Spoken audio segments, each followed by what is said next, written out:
नमूना recording studio Rajgir.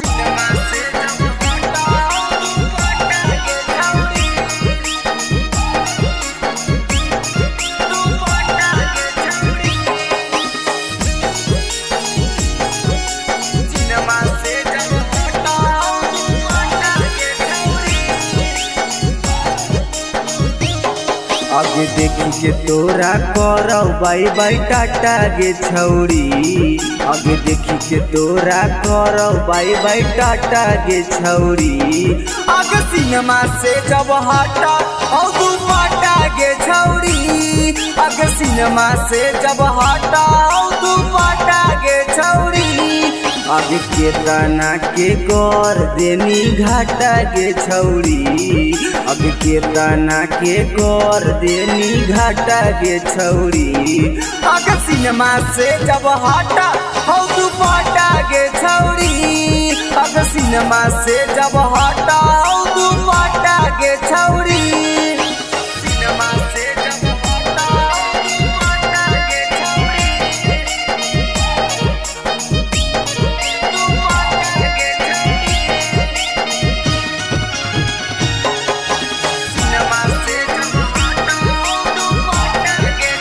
नमूना recording studio Rajgir.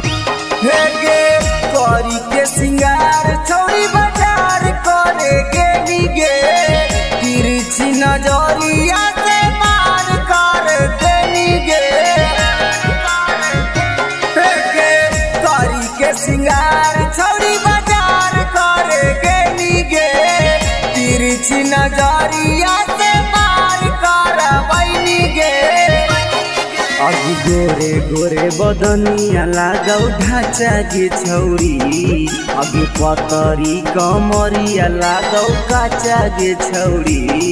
आगे सिनेमा से जब हटा हौ दुपट्टा गे छौरी। आगे सिनेमा से जब हटा हौ दुपट्टा गे छौरी। सिनेमा से जब हटा हौ दुपट्टा गे छौरी।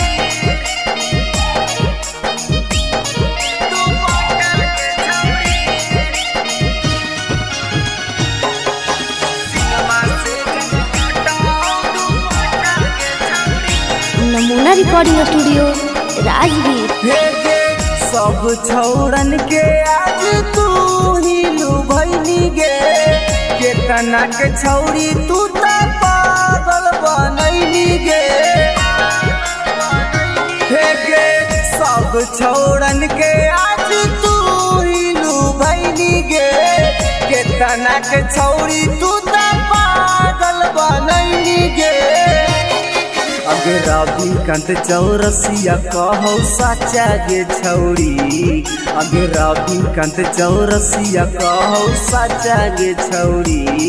अगे सिनेमा से जब हटा हौ दुपट्टा गे छौरी।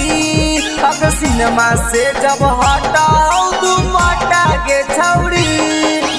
प्रेजेंटेड बाय नमूना म्यूजिक।